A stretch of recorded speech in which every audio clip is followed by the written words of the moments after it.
Selamat sore untuk kita semua. Terima kasih atas waktu dan kesempatan yang saya peroleh. Nama lengkap saya Franti Baineo, NIM 1803030145, kelas C semester 6, jurusan Sosiologi Universitas Nusa Cendana Kupang. Baik, kali ini saya mereview buku ketiga, Pendidikan Anti Korupsi, dengan judul Hak Properti di Rusia Pasca Soviet oleh Jordan Ganz Morse. Baik, saya langsung mempresentasikan hasil kerja saya. Bab yang pertama, kekerasan, korupsi, dan tuntutan hukum. Di seluruh dunia, perusahaan menerapkan berbagai strategi untuk menggunakan hak milik. Sebagaimana diakui sejak pekerjaan perintis, Macaulay pada tahun 1963 berpendapat bahwa banyak dari strategi ini tidak bergantung pada lembaga hukum formal.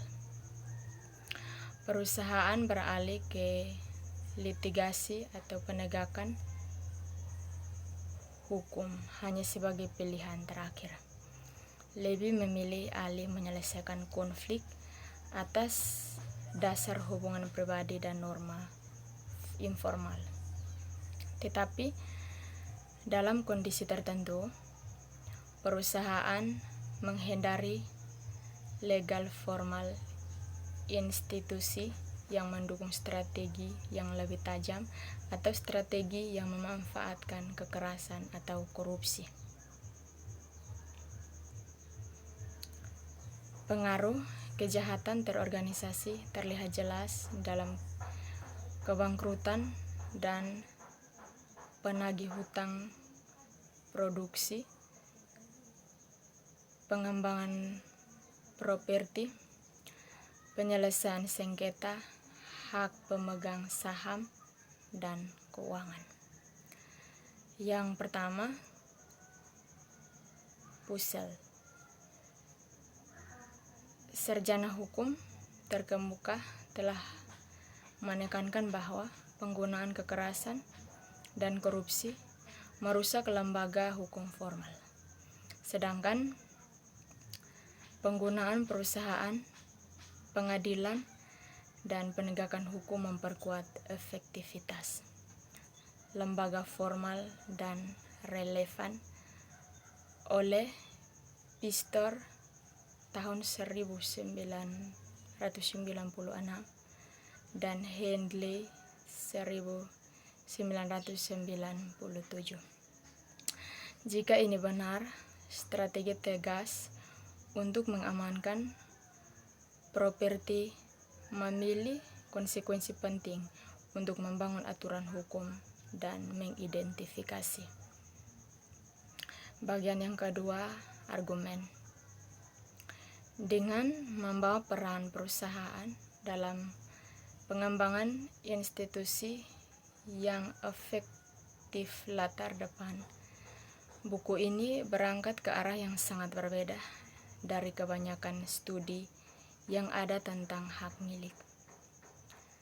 Ada kesepakatan luas di antara pembuatan kebijakan dan sarjana sama seperti lembaga untuk melindungi properti.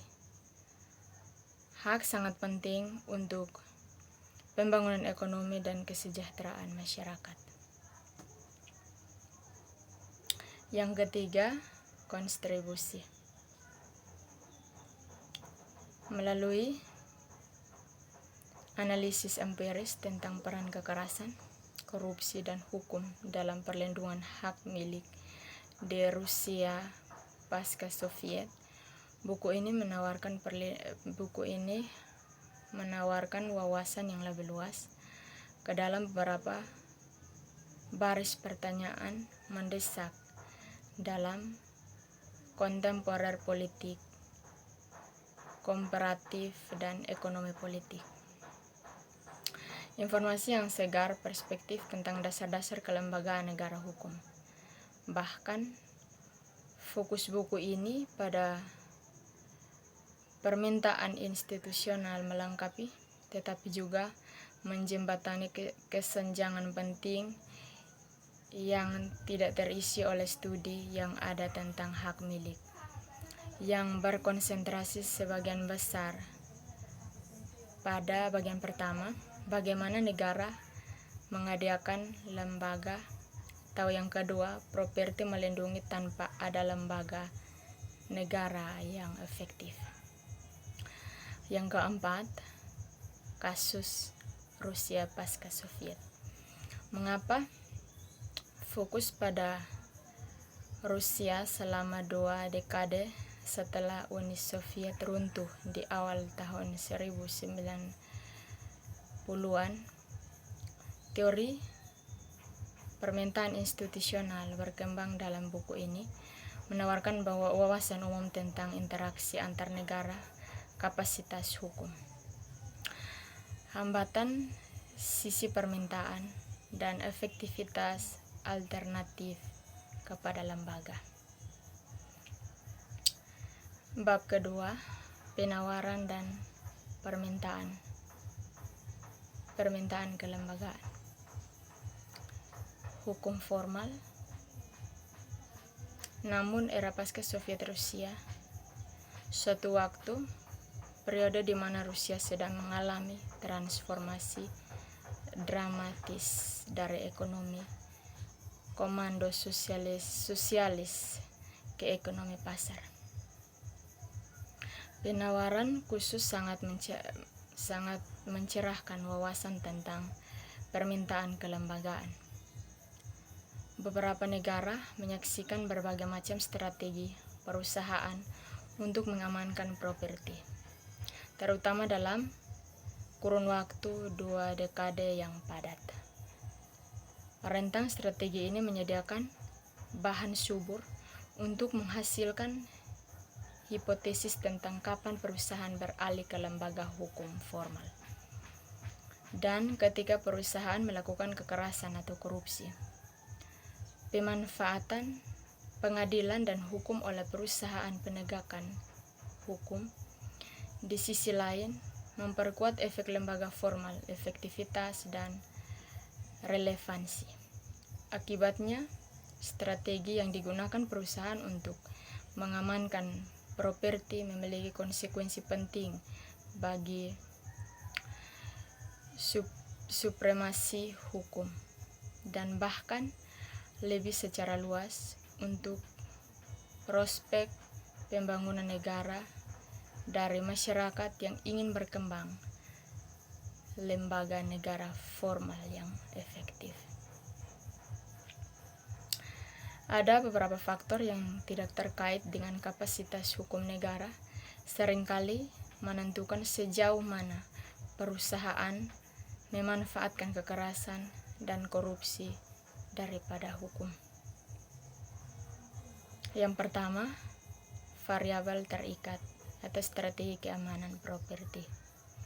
Hasil yang coba dijelaskan buku ini adalah apa yang saya sebut sebagai keamanan properti.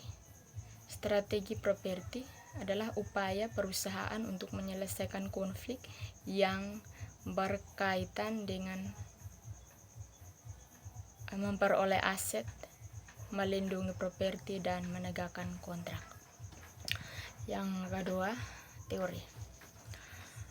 Kerangka analisis yang diperkenalkan di sisi berpusat di sekitar 3 variabel, terutama kapasitas hukum negara, hambatan sisi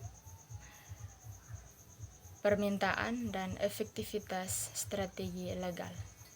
Bagian ini menganalisis masing-masing variabel pada gilirannya, mengembangkan teori permintaan institusional, dan bertumpu pada proposisi. Yang ketiga, pasukan dan permintaan kelembagaan di Rusia. Teori permintaan institusional yang diperkenalkan di atas menawarkan umum wawasan tentang hubungan antara kapasitas hukum negara, sisi permintaan hambatan, efektivitas alternatif lembaga hukum formal, dan strategi keamanan properti perusahaan. Yang keempat, faktor penjelasan lainnya. Banyak faktor yang mempengaruhi strategi keamanan properti perusahaan. Yang tidak ada kesalahan kerangka kerja dapat mencakup semuanya. Di sini saya membahas 3 tambahan faktor penjelasan dan memperjelas hubungannya dengan analisis yang ditawarkan di buku ini. Faktor-faktor tersebut adalah yang pertama, transformasi norma budaya. Yang kedua, efek dari peningkatan kompleksitas dan pembangunan ekonomi. Dan yang ketiga, peran strategis organisasi kriminal dan oligarki. Baik, mungkin ini hasil presentasi saya. Sekian dan terima kasih.